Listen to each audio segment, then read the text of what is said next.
दोस्तों नमस्कार। मैं प्रशांत कौशिक संवाद इंडिया मंच पर आप सभी का हार्दिक स्वागत करता हूं, हार्दिक अभिनंदन करता हूं।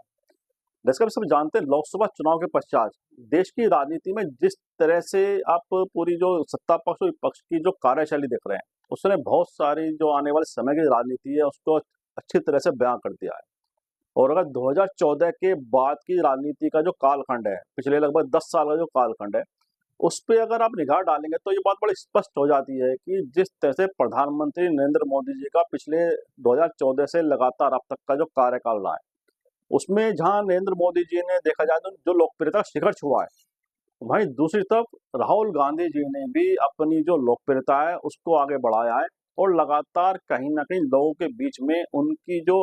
राजनीतिक हैसियत है वह भी बहुत बड़ी है। जहाँ बीजेपी लगातार, अगर राहुल गांधी की अगर बात करें तो लगातार बीजेपी उनकी आलोचना करती रही है, लगातार विभिन्न तरह की उन्हें उपमाएं देती रही है, उनका मजाक बनाती रही है और लगातार बीजेपी पूरा जो उनका सिस्टम है वह लगातार राहुल गांधी को एक ऐसा राजनेता के तौर पर वह स्थापित करते रहे जो राजनीति के लिए गंभीर नहीं है। लेकिन पिछले अगर कुछ समय की बात करें और खास तौर से लगातार जिस तरह से राहुल गांधी लोगों के बीच जाकर लोगों की समस्याओं को जानकर जो मुद्दे वह उठा रहे हैं राजनीति के अंदर मुख्य धारा में लाने की कोशिश कर रहे हैं राजनीति की, वह ये बताता है कि वह जिस तरह की राजनीति को बढ़ावा दे रहे हैं वह एक आम आदमी से जुड़ी राजनीति है, आम आदमी के सरोकार से जुड़ी राजनीति है। हालांकि उसमें बहुत सारे मतभिन्नताएं हो सकती हैं, हर व्यक्ति की अपनी अपनी सोच होती है कि राहुल गांधी को किस तरह की राजनीति करनी चाहिए। लेकिन एक बात हमें माननी पड़ेगी, राहुल गांधी ने राजनीति का डिस्कोर्स बदल दिया है, राजनीति का विमर्श बदल दिया है राहुल गांधी ने। और जिस तरह से अगर आप देखेंगे प्रधानमंत्री नरेंद्र मोदी जी की जो राजनीति पिछले 10 साल की रही है, उन्होंने जिस तरह से चकाचौंध की राजनीति को एक नया आयाम दिया है देश में, और राजनीति के अंदर है एकदम से इवेंट वाली राजनीति को उन्होंने मुख्य धारा में लाए हैं और लगातार ऐसे विभिन्न तरह के उनके आयोजन रहे हैं राजनीति में जो एक इवेंट के तौर पर भी लोग उन्हें कहते हैं, इवेंट की तरह लोग परिभाषित करते हैं। जिस तरह के प्रधानमंत्री जी का जो पूरा कार्यकाल रहा है उसमें राहुल गांधी उन मुद्दों को लगातार उनके सामने खड़े करते रहे जो आम आदमी के सरोकार से जुड़े मुद्दे रहे हैं। विपक्ष की राजनीति के तौर पर भी, कांग्रेस की राजनीति के दृष्टिकोण से भी राहुल गांधी की जो राजनीतिक शैली है वह बड़े मायने रखती है। लगातार प्रधानमंत्री मोदी जी और बीजेपी को इतना बड़ा समर्थन देश में मिलता रहा है, चाहे 2014 का आम चुनाव हो या 2019 का आम चुनाव हो,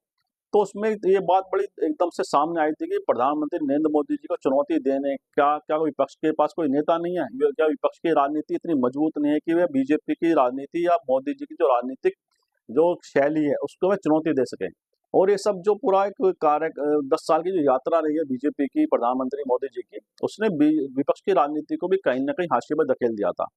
और विपक्ष से लगातार अगर हम देखें ना 14 में वह ज्यादा मजबूत से टक्कर दे पाया, ना 19 में दे पाया, तो उसके परिणाम स्वरूप लोगों ने कहीं कहीं ना कहीं ये मानने लगे थे कि विपक्ष क्या कभी मजबूत हो पाएगा, क्या राहुल गांधी को लगातार जिस तरह से कांग्रेस आगे बढ़ा रही है, कांग्रेस का जो कांग्रेस के समर्थक वर्ग है वह लगातार राहुल गांधी के प्रति अपना जहाँ समर्थन भी व्यक्त करते हैं और साथ ही वह बता कहने में चूकते भी नहीं कि राहुल गांधी देश का भविष्य है, वह प्रधानमंत्री मोदी की राजनीति के सामने अगर कोई खड़ा है तो वह राहुल गांधी है। लेकिन चुनावी अगर राजनीति के हिसाब से बात करें तो कांग्रेस जिस तरह से चुनावी राजनीति में लगातार सफल नहीं हो पाई, चाहे राज्यों के चुनाव हो या आम लोकसभा चुनाव 14 के 19 के रहे हों, उसने लगातार इन सवालों को बड़ा मजबूत किया, क्या राहुल गांधी नरेंद्र मोदी के समकक्ष खड़े हो सकते हैं। और लगातार बीजेपी का एक पूरा सिस्टम राहुल गांधी के प्रति जिस तरह की वह प्रचार करता रहा है, उसने राहुल गांधी को भी राजनीति में काफी उनकी जो छवि थी उसको भी काफी नुकसान पहुंचाया।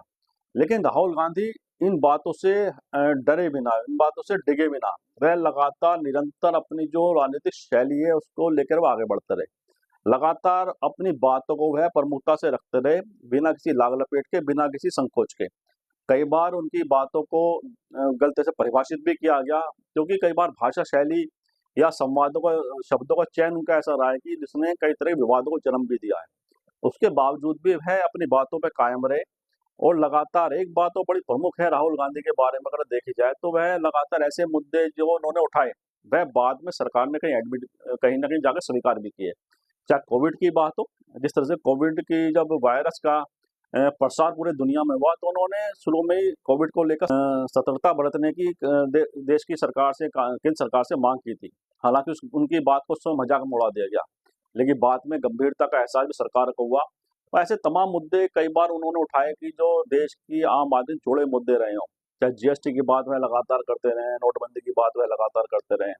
और जब से भारत जोड़ो यात्रा राहुल गांधी ने शुरू की थी,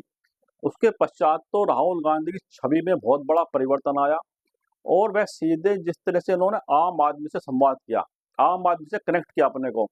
उसने देश की राजनीति का विमर्श ही बदल दिया। हालांकि उस समय लोग मान नहीं रहे थे कि देश की राजनीति में इस यात्रा का क्या फर्क पड़ेगा, लेकिन जिन राज्यों से यह यात्रा गुजरी या जिन लोकसभा क्षेत्र से, विधानसभा क्षेत्र से यह यात्रा गुजरी, उसने वहां पर कांग्रेस के साथ साथ विपक्ष की राजनीति को बड़ा मजबूत आधार दे दिया। और उसका हमने परिणाम देखा भी उन भारत जोड़ो यात्रा के पश्चात तेलंगाना में, कर्नाटक में कांग्रेस की सरकार बनी,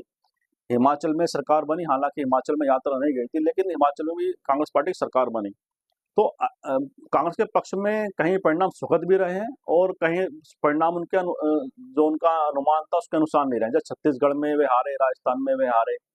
तो इस तरह के परिणाम दोनों तरह के कांग्रेस के पक्ष में आए, मतलब पक्ष में भी आए और विपक्ष में भी आए। उसके बावजूद भी राहुल गांधी की जो राजनीतिक विचार रही है, राजनीतिक जो उन्होंने अपने को आम आदमी से कनेक्ट करने की जो राजनीति शुरू की, उससे वे हटे नहीं और लगातार आम आदमी के सरोकारों को मुख्य धारा की राजनीति में लेकर आने का जो उनका संकल्प था उसको वह और मजबूत करते रहे। आप देख ही रहे हैं लगातार जब से लोकसभा चुनाव 2024 के भी हुए, उसके पश्चात भी वह लगातार आम आदमी से जुड़े जो विषय हैं उनको जानने की कोशिश लगातार कर रहे हैं। चाहे वह मजदूर के पास पहुंच जाते हैं या लोको पायलट के पास पहुंच जाते हैं। और हाथरस में जिस तरह से दुखद हादसा हुआ उसमें 100 से ज्यादा लोगों की मृत्यु हो गई, वह सुबह ही 5 बजे ही हाथरस के लिए निकल गए और वहां पर जाकर वहां के जो पीड़ित परिवार थे उनसे उन्होंने बातचीत की, उनके सांत्वना दिया। तो इसमें राहुल गांधी अगर हम बात करें सीधे एक कॉमन मैन की वे बात कर रहे हैं। और पार्लियामेंट के अंदर जिस तरह से उन्होंने जब से लोकसभा में विपक्ष के नेता की जिम्मेदारी ली है, तो जिम्मेदारी उनकी बड़ी भी रही है विपक्ष की राजनीति के दृष्टिकोण से। और उनका कहना भी है कि एलओपी का मतलब है कि यानी कि अपोजिशन का लीडर मैं लोकसभा में, एलओपी का लीडर ऑफ पीपल, मैं आम आदमी की बात कहने वाला ऐसा जनप्रतिनिधि हूँ जो आम आदमी की बात को पार्लियामेंट के पटल पर रखेगा। और वह इसको बखूबी अंजाम दे रहे हैं, इसके प्रति वह संकल्पित भी नजर आते हैं। तो ऐसा लगता है कि राहुल गांधी देश की राजनीति में आम आदमी की आवाज को मजबूती देने वाले से नेता के तौर पर सामने आ रहे हैं और स्थापित हो चुके हैं, जिससे कि वह आम आदमी, एक कॉमन मैन के, गरीब आदमी, श्रमिक की, मजदूर की, महिलाओं की, छात्रों की बात को वह मजबूती से संसद के अंदर रख रहे हैं। और ऐसे लगातार दृश्य सामने आ रहे हैं जब वह आम आदमी की आवाज को पार्लियामेंट के अंदर रख रहे हैं। चाहे मणिपुर का मसला हो या नीट के छात्रों का मसला हो, नीट में जो परीक्षा बच्चों ने दी है उनका मसला हो, उन्होंने लगातार ऐसे गंभीर मुद्दे पार्लियामेंट में उठाए हैं और बड़े मजबूती से उठाए हैं। सरकार को वह लगातार, चाहे अग्निवीर का मुद्दा हो या दूसरे ऐसे मुद्दे हो जो सीधे सीधे एक सामान्य व्यक्ति से जुड़ते हैं, उनको वह लगातार उठाते रहे। किसानों की बात हो चाहे एमएसपी की बात हो। और इस बार आपने देखा भी होगा कि पार्लियामेंट के अंदर जब राहुल गांधी अपना जो भाषण दे रहे थे राष्ट्रपति जी के अभिभाषण के पश्चात में, उन्होंने लगातार वो मुद्दे उठाए और सरकार के कई मंत्रियों को उठ के उसमें अपने जवाब देना पड़ा। तो यह दर्शाता है कि राहुल गांधी की बात का सरकार पर कितना गंभीर असर हो रहा है। सरकार लगातार राहुल गांधी की जो वह कहते हैं उस पर प्रतिक्रिया देने में कोई जरा से भी देर नहीं करती है। लगातार बीजेपी के तमाम नेता राहुल गांधी की बात को काउंटर करने के लिए आगे जाते हैं, उनकी बात को गलत साबित करने के लिए आगे आ जाते हैं। हालांकि सही क्या है, गलत क्या है, वो सबके सामने है, आंकड़े सबके सामने है, तथ्य सबके सामने है। राजनीति में राहुल गांधी इतने हावी हो चुके हैं आज के टाइम में कि राहुल गांधी जो बात कह रहे हैं, राहुल गांधी जो मुद्दे उठा रहे हैं, सरकार को मजबूर होना पड़ रहा है कि उन मुद्दों पर वह जवाब दे, उन मुद्दों को वह एड्रेस करे। चाहे नीट परीक्षा का मामला हो, तो बात है कि क्या राहुल गांधी जो देश की राजनीति बदल रही है, जो देश की राजनीति में बदलाव आ रहा है, क्या उसकी पटकथा लिख रहे हैं राहुल गांधी? क्या राहुल गांधी ने तय कर लिया कि एक आम आदमी की राजनीति को वह मुख्य धारा में लाकर उसे स्थापित करने का पूरा यत्न करेंगे, पूरा प्रयत्न करेंगे? और उसमें राहुल गांधी कहीं ना कहीं इस कोशिश जो उनकी है राहुल गांधी की कि आम आदमी की आवाज बन रहे हैं, एक मजदूर की वह आवाज बनने की कोशिश कर रहे हैं। चाहे वो सब्जी मंडी में आपने देखा होगा, जब टमाटर विक्रेता टमाटर जो बेच रहा था, उसके जब आंसू वाला वीडियो सामने आया तो उन्होंने उससे बात की, घर पे बुलाया अपने। ऐसे किसानों की अगर बात करें, हरियाणा की किसान महिलाओं को उन्होंने अपने घर पे बुलाया। तो विभिन्न तरह से वह एक आम आदमी जुड़ने के तमाम तरीके अपने कवायद कर रहे हैं। लोकसभा चुनाव से पहले भी कोशिश वह करते रहे, चाहे भारत जोड़ो यात्रा, भारत जोड़ो न्याय यात्रा, उसके पश्चात विभिन्न तरह की लोगों के पास पहुंचना, उसके लोकसभा चुनाव के पश्चात भी वह इसको अपनी जारी रखे हैं। तो ऐसा लगता है कि राहुल गांधी अपनी जो भारत जोड़ो इनकी यात्राएं हैं उसको वह विभिन्न तरह से लगातार उसे सक्रिय बनाए रख रखे हैं, और चाहे लोको पायलट से उनकी मुलाकात हो, या जिस तरह से वो दिहाड़ी मजदूर जो होते हैं, जो मिस्त्री हैं, जो राजमिस्त्री हैं, उनके पास जिस तरह से पहुंचे वो के अंदर, जहाँ पर दिहाड़ी मजदूर बैठते रहते हैं काम की रोजगार की तलाश में, उनके बीच में अचानक पहुंच जाते हैं, और जो उनके जो मजदूरों की जो बातचीत सामने आई है निकल के, उसमें उन्होंने कहा गरीबों का नेता है राहुल गांधी।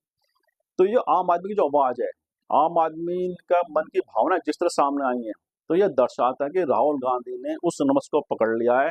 कि आम आदमी से आप अगर आप सीधा संवाद रखते हैं, आम आदमी की बात को आप अगर सुनते हैं, उसी बात को आप ताकत देते हैं, तो निश्चित रूप से देश की राजनीति में बड़ा परिवर्तन लाने का माध्यम ये आम आदमी की आवाज बन सकती है। और राहुल गांधी लगातार इसी बात पर काम कर रहे हैं, चाहे तमाम तरह की आलोचनाएं उनकी हो रही हैं, तमाम तरह के राजनीतिक हमले उन पर हो रहे हैं, उनकी चाहे इमेज को ठेस पहुंचाई जा रही है, लेकिन वह ऐसा लगता है अपना जो उन्होंने मुहिम शुरू की है आम आदमी से जुड़ने की, आम आदमी के साथ बात करने की, आम आदमी के बात को संसद के पटल पर रखने की, आम आदमी की समस्याओं को संसद के पटल पर रखने की, या राजनीति की मुख्य धारा में लाने की जो उन्होंने मुहिम शुरू की हुई है भारत जोड़ो न्याय यात्रा से, भारत जोड़ो यात्रा के पश्चात से, वह लगातार राहुल गांधी को छवि को भी मजबूती दे रही है। राहुल गांधी की राजनीतिक जो उनकी इमेज है उसको भी उसमें बढ़ावा हुआ, राहुल गांधी की राजनीति को भी उसमें बहुत इजाफा भी हुआ। राहुल गांधी लगातार विपक्ष के ऐसे नेता के तौर पर स्थापित हो चुके हैं जहां पूरा विपक्ष उनके पीछे इस समय तो लामबंद दिखाई देता। आने वाले समय में क्या होगा, राजनीति की दिशा और दशा क्या होगी, इस पर तो कुछ नहीं कहा जा सकता, लेकिन अनुमान ऐसा लगाया जा सकता है कि राहुल गांधी विपक्ष की राजनीति की धुरी बन चुके हैं। और सत्ता पक्ष की चुनौती है कि राहुल गांधी जिस मुखरता के साथ, जिस मजबूती के साथ अपनी बातों को रखते हैं, वह सत्ता पक्ष की चिंता लगातार बढ़ा रहा है, क्योंकि वह बड़ी मुखरता के साथ बहुत ही दमदार तरीके से एक अपनी जो विपक्ष की राजनीति है उसको भी धार दे रहे हैं, और साथ ही एक आम इंसान की, आम व्यक्ति की जो मुद्दे वह लगातार सरकार के समक्ष रख रहे हैं। उससे यह स्पष्ट होता है कि सरकार की चिंताएं वह लगातार बढ़ाते रहेंगे, सरकार के सामने लगातार जनहित के जो मुद्दे हैं, जनता से जुड़े जो मुद्दे हैं, सरकार के सामने लगातार वह इन बातों को रखते रहेंगे, और सरकार को भी वह लगातार इन मुद्दों पर घेर रहे हैं कि वो बता रहे हैं कि सरकार इन बातों के प्रति गंभीर नहीं है। सरकार का पक्ष अपना है कि हम लगातार आम आदमी से जुड़े मुद्दे पे उनका जो समाधान करने की कोशिश कर रहे हैं, आम आदमी को हम ज़्यादा